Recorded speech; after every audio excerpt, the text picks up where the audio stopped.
over. So always establish a next step. So if we kind of go in order of this, is to listen, ask questions, have genuine interest, and when that time is to go for the offer or for the ask, go in with a next step. So it might not be, now here's the critical part of it. It might not be going in for the trophy. Right. So it might not be, signed here on the dotted line. Like, you take a contract out and slide it over to two of them and say, can you sign here, here, and here? Call your legal team here now. How are we doing payment here today? So sometimes it's about what's the next step. And you want to make sure that next step is not too fast. So you don't want to, we always say this. We always say this analogy. You don't want to jump into bed too quick. That's right. I was thinking the same thing. You do not want to do that. Sometimes it's about a phone call, a text.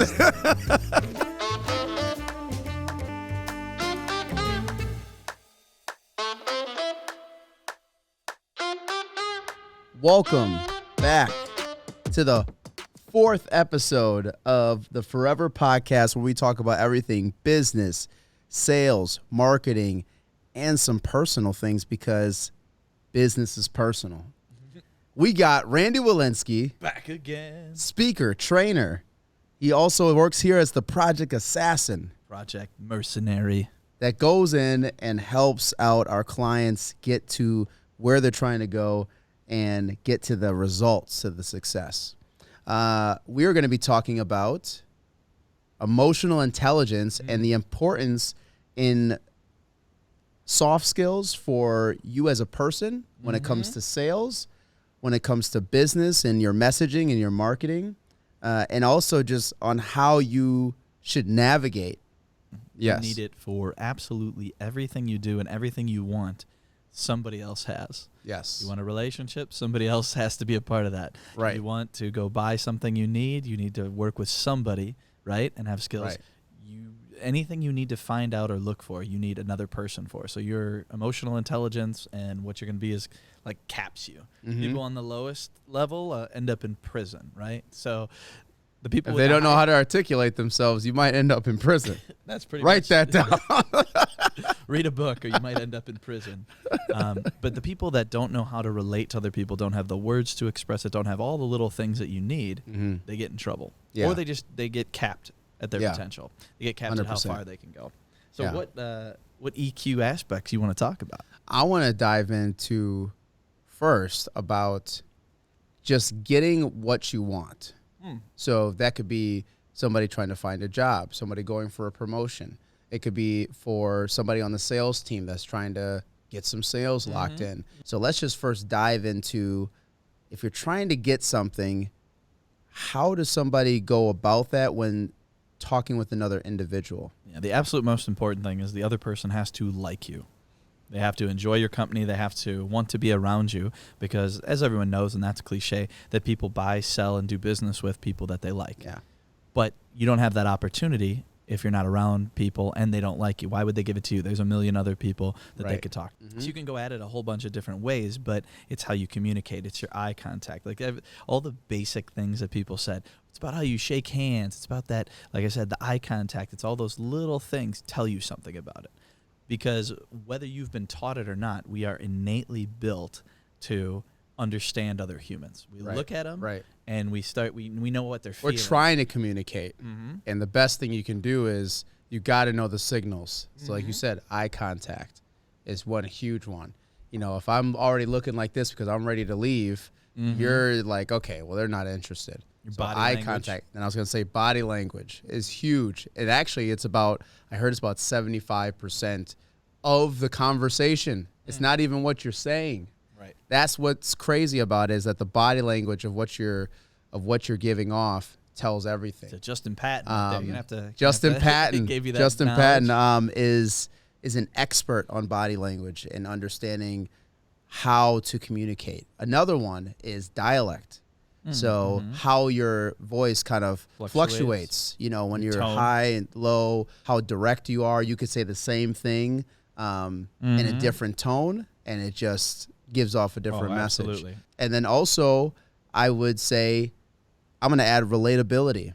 So if you can relate to somebody during the conversation, and this is big on sales, if you're just, shoving your message down somebody's throat, or your products or your service and how you're number one and you're the best and I got books and I got all this sort of stuff, and you're not talking and relating with the customer or with the potential customer, or whoever, they're going to be like, yeah, you got all that stuff. So what? What is it to me? And we're not even relating on any other terms. So it's good to just get a little bit past the business aspect and dive into what are some common interests, what are some things that we have in common, what are some even in business, what are things that we've done that are the same or that I can at least relate to. That you have to connect with somebody in some way, because otherwise you're literally talking to a brick wall.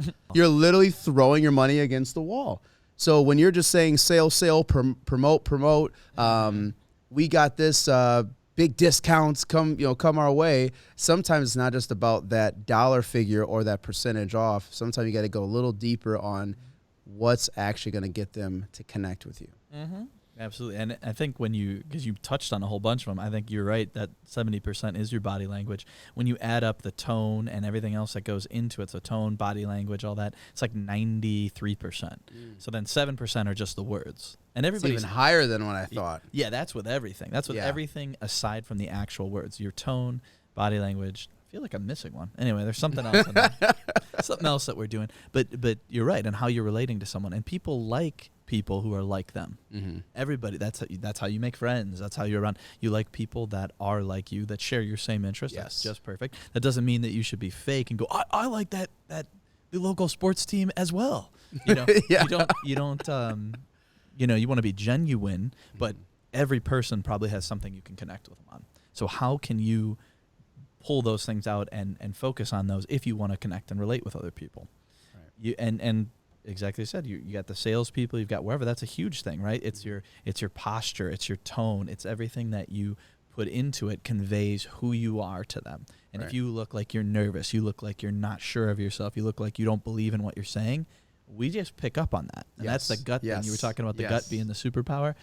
That is your gut. Like, you won't articulate what you don't like about that person probably. You're not going to analyze it. You just get that feeling when you're with them. And you're like, they're kind of scummy or something. Yeah. Or they're not being 100 with me. They're not, can't trust them. Can't trust them. So you'll never want to be around those people. You won't want to do anything with them, or you always have your guard up. Yeah. If you get your guard up, that's not a good place to do business from. If the other people, and that's a big part, because having your guard up, which a lot of people are very defensive, so like they want to just be proven right, or they just want to sound like the smartest person in the room. Yes. And when you have those defenses up, you're not going to break through and get to the other person. It's just not gonna. It's not going to happen for you. Right. It's going to be harder to get across. Some people might find that very, very enduring, that they're like, oh, well, this person's very smart, and you're just showcasing all your smartness. Yeah. Well, like they said, there's the thing of street smarts and book smarts, and the street smarts is more of the person to person, the people skills, and you got to have that. Another thing I wanted to say, though, is an actual tactic that people can use that's not the gut feeling, because that's more of a, that's like, you just got to feel it. And some people have it, and some people are not fully tapped into it. There yet. They're not there yet. So I would say an actual tactic that you can do for people skills is to listen first, then respond. So seek to understand, not to be understood. Listen, because a lot of times people will tell you exactly what they want, need, and probably a little bit more than what you need to know. If you let them. If you let them. And the best way to create opportunities to listen is to ask excellent questions. So that's second. Right. So listen, then ask questions. So it's still not even about you yet. It's not about you. It's about asking questions. So talk to a little bit more about that. If you're trying to drive in a direction, let's just say you're at a party trying to build rapport, you might take a topic that you are versed in, and you might ask a question just to see, well, does that person like what I have? Because then we could have a back and forth and have a conversation. There's a lot of people that have asked questions just so they could talk. So you don't want to fall into that trap either, where they're asking a question, but really it's just a setup so they can tell you something. Yes. It's nice to ask a question that maybe you don't know the answer to, and it's like you're discovering it. So you're asking a question, and maybe you don't know what they're going to say, and then when they say something, you can ask either another question to go in, oh, well, yeah, that's interesting. Have you ever heard about this? Oh, no, I'm not. Oh, yeah, it's really, you should check it out. It can go back and forth, but it's a give and a take. You're going back and forth. But if you have a certain area of things that you're interested in, you can ask and find out, well, hey, maybe if I ask this, it's, oh, what do you like? Oh, okay, yeah. Oh, you do like sports or whatever it be. I don't really watch them, but I do like whatever, getting together with people. Oh, yeah, we were watching whatever they're talking about. You listen, like, yeah, parties like that are fun. I love going to the Super Bowl party, even though I'm just watching the commercials. Everybody, even if they love sports, can still go, yeah, the commercials are great. Yeah, so now it's exactly. going back and forth, whatever you have to talk about. Or you can, another great, that's one of the best things about sports. If you love sports and they love a different sports and you fight about that with someone, that's what sports people love, right? Yeah. My team's better than yours. Oh, no, they're garbage. They're garbage. Yep. Well, be genuinely interested in what the answer might be from that person. So don't just ask the question just to get it out the way. Ask it in something that you'd be genuinely interested in. And what's the next step, do you feel like? After you've now listened, you've asked questions now, and you have that genuine interest. Generally, unless it's just you're just shooting the breeze with somebody, you want something, from that conversation. Yeah. You want either to book an appointment or you want somebody to figure out what package or service or product they want to go with. I would say after you have spent the appropriate amount of time building rapport. So once you have a good rapport. How do you know that? That's what the people need to know. People give you cues and signals, right? So if they're engaged with the conversation, they're looking at you, you're going back and forth, you understand, you're interested in them, they're interested, and you just go back and forth, and you can feel that there's a good base for the relationship. Now, again, it would depend. If you're coming to someone's house and you're selling, at some point after you build rapport, you just switch over to that. Oh, that's a good point. Right. Well, this does have, this feature, which it sounds like that's really important to you. So you've asked enough questions to actually find out what it is they're looking for, and then you can provide that opportunity. The most annoying thing to have happen in a sales type thing is they have no idea what you want, and they're trying to sell you something. They have no idea what's important to you, and they're just going, well, this has the biggest this and that. Who says that I care about that? Yeah. So they've spent no time understanding who you are and your needs. But once someone has done that, you can just quick, just a little off ramp. Right? Yeah. Okay, that's interesting. That made me think of, and then I'll tell that story real quick. So it was funny. We went to the Midwest Food Expo trade show, and we were going in to maybe set up, and I'm like, hey, it's a Soul Boxer guy or something like that. Yeah. And it was one of the owners, and he's all like, hey, you're excited to see me? Well, I'm excited to see you. I'm like, yeah, da-da-da. So maybe just exchange something real quick. I can't remember. What I was complimenting it. So every time they saw me, they were like, hey, here's this. Because I was all excited already about their brand. And then we did get their cards, right? And we did, whatever. They hadn't pulled the trigger or weren't ready at the time or something. But you're like, man, with how good it's going, right, definitely going to be starting to do marketing and videos for them, right? We just need to see them again. Doing something. We should be doing something. If you're listening to this. But we miss you. So the thing is, you can go, it is a finesse thing. So within that story, you can learn some good takeaways, which is some people go for the ask too fast. So they don't build any rapport, and they're just, like you said, they're just going right for it, and they're trying to sell you a product or a service. Right. And you're like, you don't even know what I need right now. Exactly. I'm literally just, you have not asked me any questions yet.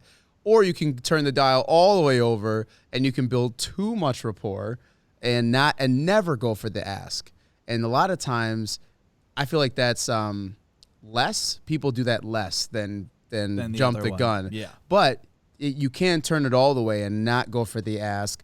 The good news, here's the good news, is that the relationships that you build, so by turning that dial all the way over to the rapport side, at least you're not burning something, burning a bridge or an opportunity that you could have, because it's just like, if you ever follow back up with them, it would be more of like, Hey, yeah, I remember that guy. I was talking to him quite a bit, and we shared a lot of good stories. And then you could start up a conversation again, and then eventually go in for the ask. But if you go in for the ask too quick, people then put up the walls, defenses up, and they're like, I don't even want to.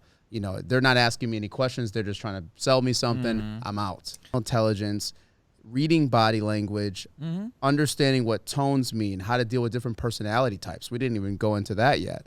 But all those things add up because humans are complicated. Don't put too much pressure on yourself to figure this out right away. This is something that's an art form. That's like a martial arts. You have to study it. You have to master it. You have to exercise those muscles, and you need to constantly be trying to sharpen these skills. What we're saying is that you need to exercise these, because if you don't, life will generally be harder for you. Well, even to touch on the one you just said, the personality types, this goes into, it's all how you use this tool too. That you could be manipulative towards people's personalities, but it's also a great way to connect with them. So it's don't use it to manipulate people, use it to build rapport. If you have somebody who's very direct, they don't want you explaining all kinds of different stuff and going on and on about all the features or about all the things or about all these things. If they're a really direct person, they want the facts. Give me the facts, and if you give me the facts, now I'm happy. I like you. You communicate the way I like to communicate. So whoever the person is, if you've got a super analytical person and they're hung up on something and you're just like, that is not an issue, and I'm going to try to keep sweeping it under them.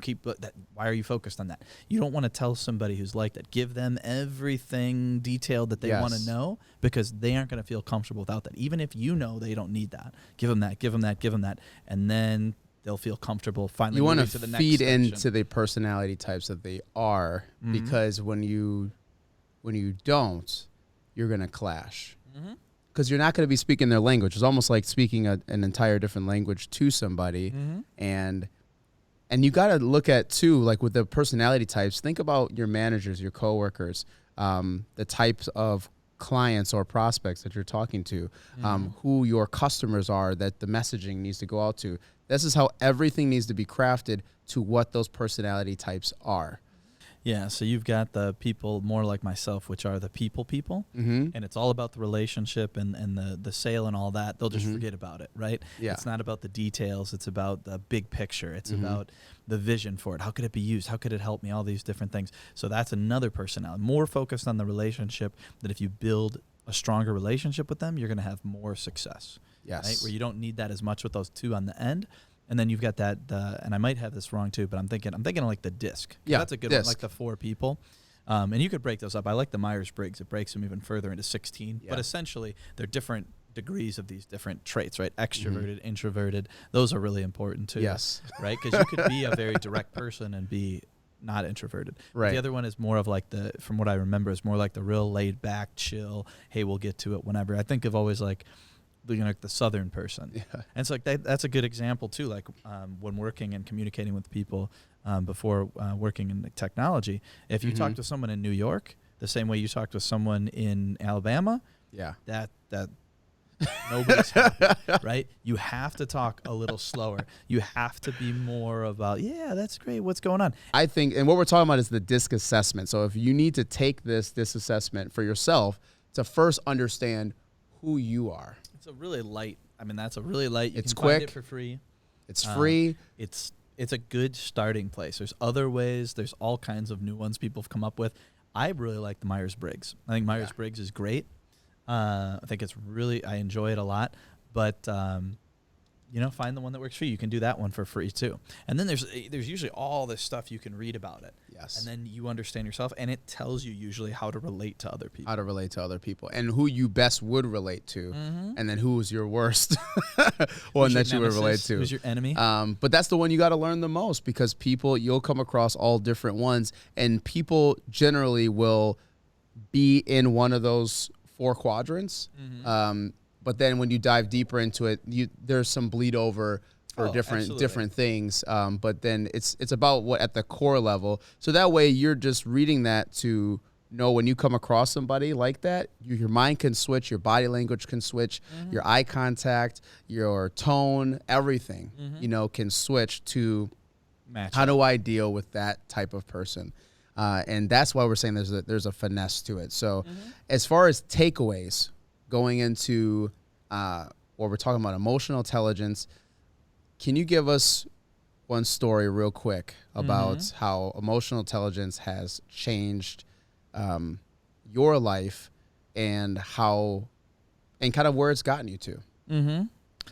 So there's probably a lot of little ones. I don't know if there's a singular story, but I can say for sure with emotional intelligence, how you relate, come across, and create relationships is all based on that. Right. And it is one of the most essential skills you can have. It's also a skill that everybody can get better at. There's nobody who is deficient or that's just not me or whatever, anything like that. That's not a thing. There are people that are going to be more inclined to it. I think anybody who's extroverted, probably better with people, just typically. Not always, but they get energy from people. Yes. Whereas people who are introverted get energy from typically being by themselves or thinking. So, but even as an introvert, you can work on and have adaptive skills to be extroverted. Right. And so you do need to be able to, when it's necessary, do that. You can roll. Being very open to talk to anyone is something that I've typically had, and I think life is more interesting and fun. So talking to the cashier, talking to the salesperson, talking to anybody who comes across my path with anything and trying to relate to them makes it a more rich and more interesting life. So I don't know exactly why or when it all started, but at some point I just became very interested in other people. Okay. And so being very interested in other people helps you get to know people, which builds your network, which gets you connected with anything you need. So I can think of just small examples of jobs or connecting with people to help do stuff around the house or get stuff fixed, people selling or buying stuff. I mean, literally everything you need has been someone you bump into. And I even think about it now. It's like, man, I need to even talk with more people. You know, COVID's got us all stuck in. And now it's got to be find a new way to use technology to reach out to more people or build relationships using Zoom. Even though, again, you know, Zoom, you still don't get that same feel. You get to see them, you get that, but you get a better sense of somebody when they're in person. Oh, yeah. So, for sure. But it's as good as we can do, especially for meeting new people, right? Nobody's having meetups or gatherings right now. Right. So it's a lower form of communication, but it's better than phone, right? Because all you've got is tone, right? And you could even go on that route with the text and stuff. Yeah. Hey, if you've got something important to say, here's another takeaway. If you've got something important to say it in person. Yeah. If you can't say it in person, do it over the phone or Zoom. And then do it over phone. Yeah. And then, I don't know, send a carrier pigeon or something. They'll appreciate it. But text is the lowest form because all you have are the words. Yeah. You got to use emojis. And you don't know where that's coming from, and that's why we go into a lot of issues with that. But I think you had a really good takeaway that people can resonate with and kind of look at their own life and be able to say, okay, how do I go about this? And then also, what are some of the results that happen from it? And you said, like, the best is, like, people have what you want. So if you are in any kind of bad spot or you want an adjustment, you need to figure out who are the people that have what you want, and you need to get in their circles. Get in their circle. At some point. And be relatable. Because when you change your circle, you would change your life.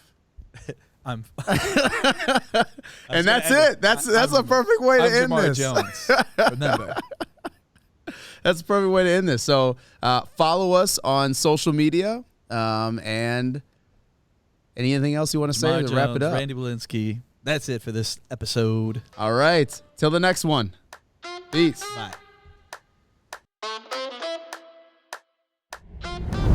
Thanks for watching this video. Don't forget to like, comment, and subscribe. And don't forget to hit that notification bell for more amazing content that we're going to be putting out. And don't forget, you can change your circle to change your life.